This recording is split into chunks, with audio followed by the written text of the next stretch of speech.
അസ്സലാമു അലൈക്കും വറഹ്മത്തുള്ളാഹി വബറകാതുഹു. ഇന്ന് ഞാൻ പറയാൻ പോകുന്നത് ഒരു കള്ളൻ്റെ കഥയാണ്. ഒരു കള്ളൻ രാത്രി ഒരു വീട്ടിലേക്ക് കക്കാൻ വേണ്ടി പോയി. അദ്ദേഹം കാര്യമായ ഒരു സാധനം ആ വീട്ടിൽ നിന്ന് എടുത്തു കൊണ്ട് വരണമെന്ന ഉദ്ദേശത്തോടു കൂടിയാണ് പോയത്. അങ്ങനെ വാതിലെല്ലാം പൊളിച്ചു, വീട്ടിൽ കയറി. വീട്ടിൻ്റെ ഉള്ളിൽ മൊത്തം ഇദ്ദേഹം എടുക്കാൻ വിചാരിച്ച സാധനം ഇങ്ങനെ തേടുകയാണ്. വീട്ടിലാണെങ്കിൽ ആൾ ഉറങ്ങിക്കിടക്കുന്നുണ്ട്. അദ്ദേഹം ആകെ പരിഭ്രമത്തിൽ. ഈ സാധനം കാണുന്നില്ല. എവിടെയാണ് ഈ സാധനം? ഇങ്ങനെ ഉള്ളിൽ ഇങ്ങനെ ആകെ തിരയുകയാണ്. എന്നാലും കാണുന്നില്ല. ബെഡ്റൂമിൽ പോകുമ്പോൾ അവിടെ ലോക്ക് ഇട്ടിട്ടുണ്ട്. ഇപ്പുറത്തെ ബെഡ്റൂമിലാണെങ്കിലും അതും ഉള്ളിൽ ലോക്ക് ഇട്ടിട്ടുണ്ട്. പൊളിച്ചാൽ അവർ ഉണരും. എന്ത് ചെയ്യണമെന്നറിയാതെ ഈ കള്ളൻ ഈ വീട്ടിൻ്റെ ഉള്ളിൽ ഇങ്ങനെ പതുങ്ങി ആ സാധനം ഇങ്ങനെ തിരയുകയാണ്. അങ്ങനെ ഇരിക്കെ ഇദ്ദേഹം ഈ കള്ളൻ എന്തു ചെയ്തു?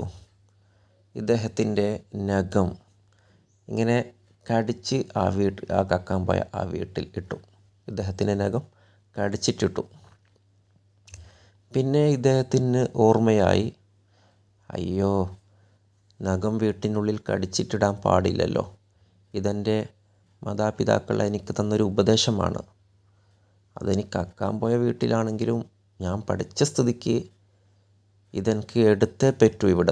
എവിടെയാണ് ഇട്ടതാണെന്ന് അറിയാതെ ആ നഖം ഇദ്ദേഹം കക്കാൻ പോയ ഈ വീട്ടിൽ നിന്ന് തേടാൻ തുടങ്ങി. അങ്ങനെ ഈ കള്ളൻ ആകെ ബേജാറിലായി, ഇട്ട നഖം എവിടെയെന്നറിയാതെ.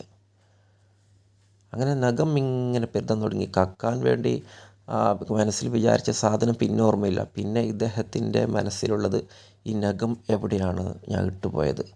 അങ്ങനെ ഇദ്ദേഹം നഖം പെരുതുന്ന തിരയുന്ന തിരക്കിലാണ്. ഇങ്ങനെ കുറേ സമയങ്ങളിങ്ങനെ കഴിഞ്ഞ് ഇദ്ദേഹത്തിന് ഇത് കക്കാൻ പോയ വീടാണെന്ന് പോലും ഓർമ്മയില്ലാതെ നഖം ഇങ്ങനെ പെരുതാൻ തുടങ്ങി. ആ സമയത്ത് വീട്ടിൻ്റെ ഉള്ളിലുള്ള അവിടുത്തെ ഗൃഹനാഥൻ ഉണർന്ന് ബാത്റൂമിലേക്ക് പോകാൻ വേണ്ടി മൂത്രമൊഴിക്കാൻ. ആ സമയത്ത് കള്ളനെ കണ്ട് അമ്പരന്ന് പേടിച്ചു. കള്ളനോട് ചോദിച്ചു, നീ ആരാണ്? അപ്പോൾ ഇദ്ദേഹം പറഞ്ഞു, ഞാൻ കള്ളനാണ്. ഞാൻ നിങ്ങളുടെ വീട്ടിലേക്ക് കക്കാൻ വേണ്ടി വന്നതാണ്. അപ്പോൾ അവിടുത്തെ ഗൃഹനാഥൻ പറഞ്ഞു, ഇപ്പോൾ നീ എന്താണ് ഇത് തിരയുന്നത്?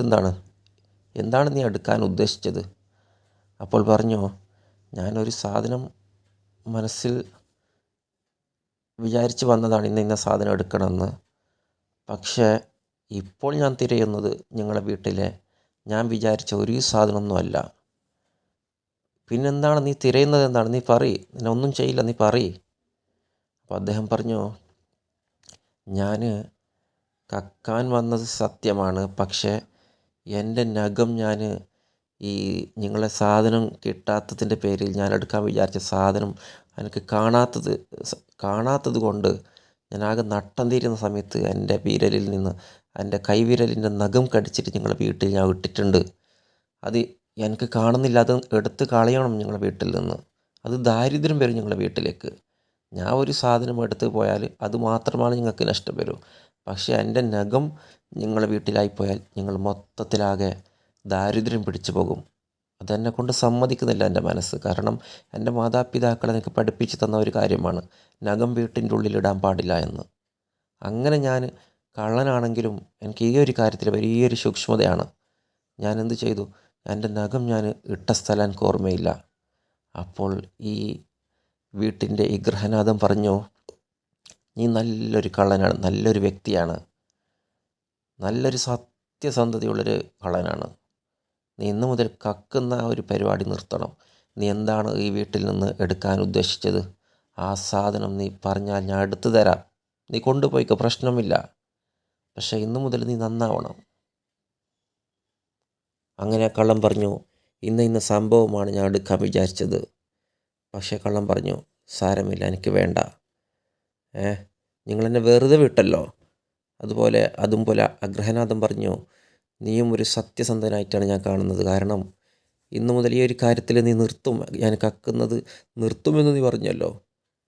അതുകൊണ്ട് ഇന്ന് നീ നന്നാവണം. ഞാൻ ഒന്നും നിന്നെ ചെയ്യില്ല. നീ വന്ന വഴിക്ക് പോയിക്കോ.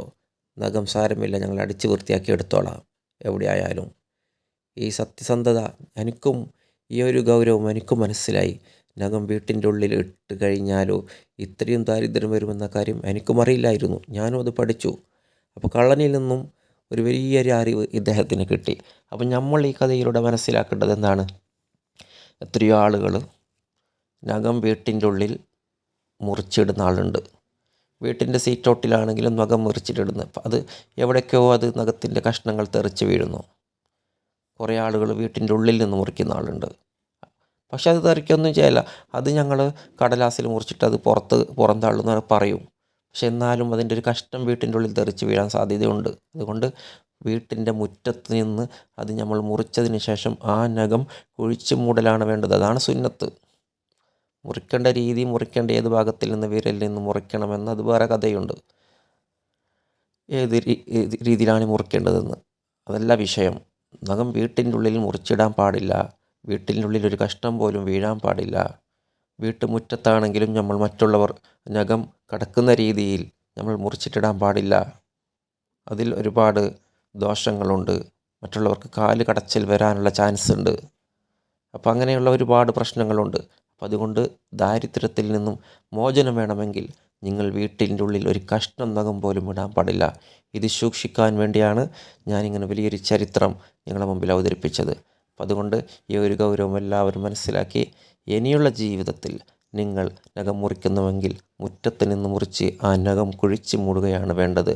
ഇൻഷാ അല്ലാ ഞാൻ എൻ്റെ വാക്കുകൾ ചുരുക്കുന്നു. അസ്സലാമു അലൈക്കും വറഹ്മത്തുള്ളാഹി വബറകാതുഹു. എൻ്റെ ചാനൽ ആദ്യമായി നിങ്ങൾ കാണുകയാണെങ്കിൽ നിങ്ങളൊന്ന് സബ്സ്ക്രൈബ് ചെയ്യുക, മറ്റുള്ളവരെ ഗ്രൂപ്പിലേക്കൊക്കെ ഫോർവേഡ് ചെയ്യുക.